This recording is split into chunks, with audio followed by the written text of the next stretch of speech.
Argentina has defaulted on its sovereign debt at least 9 times since 1816, more than almost any country on Earth.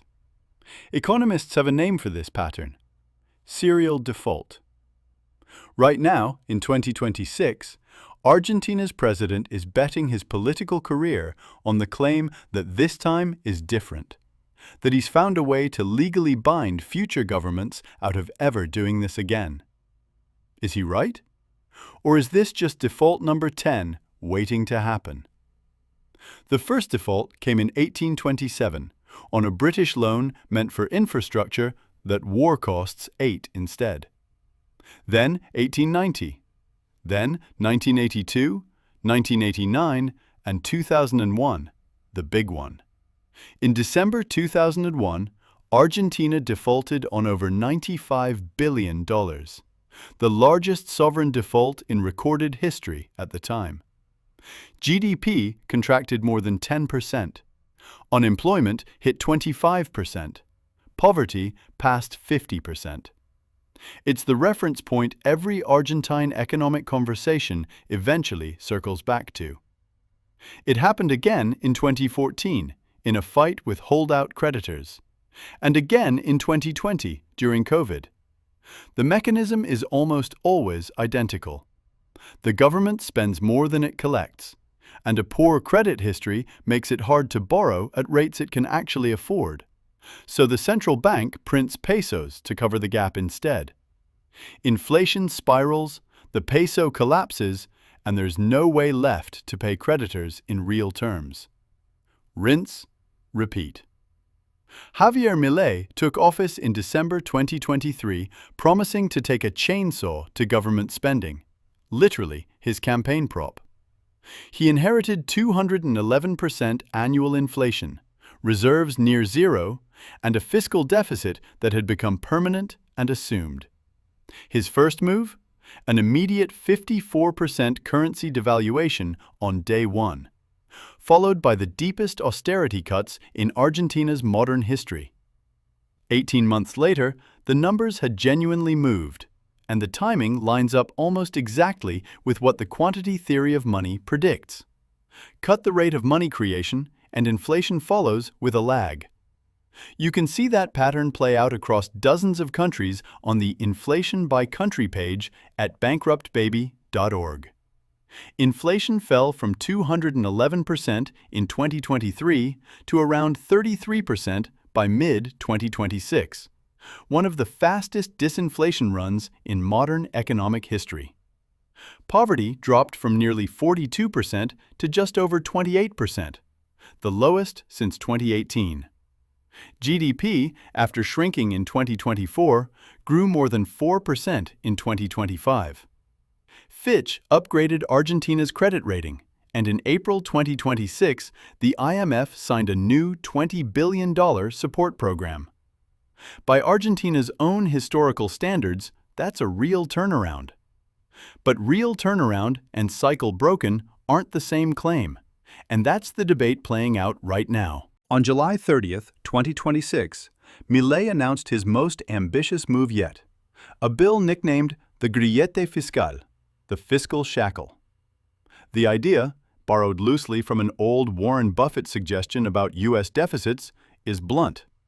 Make it a permanent rule that Argentina cannot approve or maintain a deficit budget.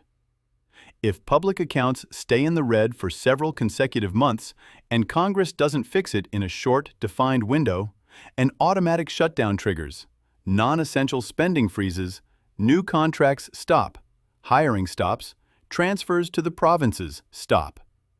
The headline-grabbing part: the president, vice president, ministers, and every member of Congress stop getting paid until the budget balances again. Milei is trying to make politicians personally, financially accountable for deficit spending permanently by law, regardless of who's in office next. The bill also cuts off the mechanism that's fueled nearly every previous crisis: the government printing money through the central bank to cover its own deficit. If it passes, it would be an attempt to do something Argentina has never done: take the choice to overspend off the table by law, not just by the willpower of whoever happens to be president.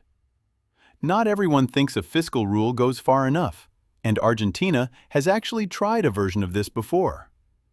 In March 1991, Congress passed the Convertibility Law, pegging the peso 1-to-1 with the dollar and legally barring the central bank from financing deficits. It worked for a while.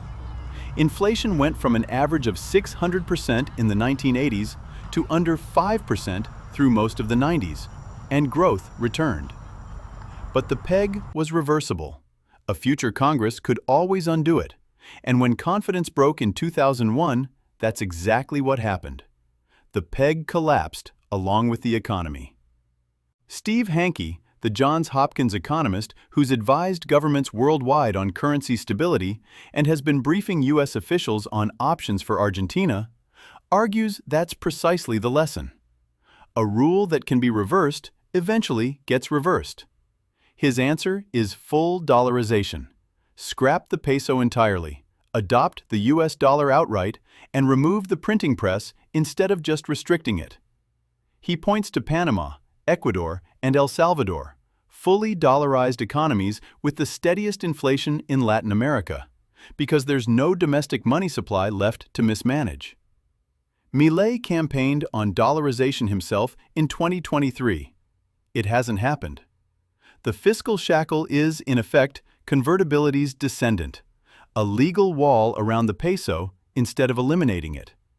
Whether that wall holds, where the 1991 peg eventually didn't, is the real open question here. Back to the question from the top. Is the cycle finally breaking, or is this default number 10 waiting to happen? Honestly, it's too early to know. The disinflation is real. The credit upgrades are real. But Argentina's recent history is also a pattern of abandoning reforms right after they start working, and a law is only as durable as the next Congress willing to enforce it. What's different in 2026 is that for the first time since convertibility, the fix isn't just a policy, it's an attempt to change the rules permanently. Whether that's enough, or whether Hanke is right that only dollarization closes the loophole for good, is something we'll only know the next time Argentina hits a rough patch.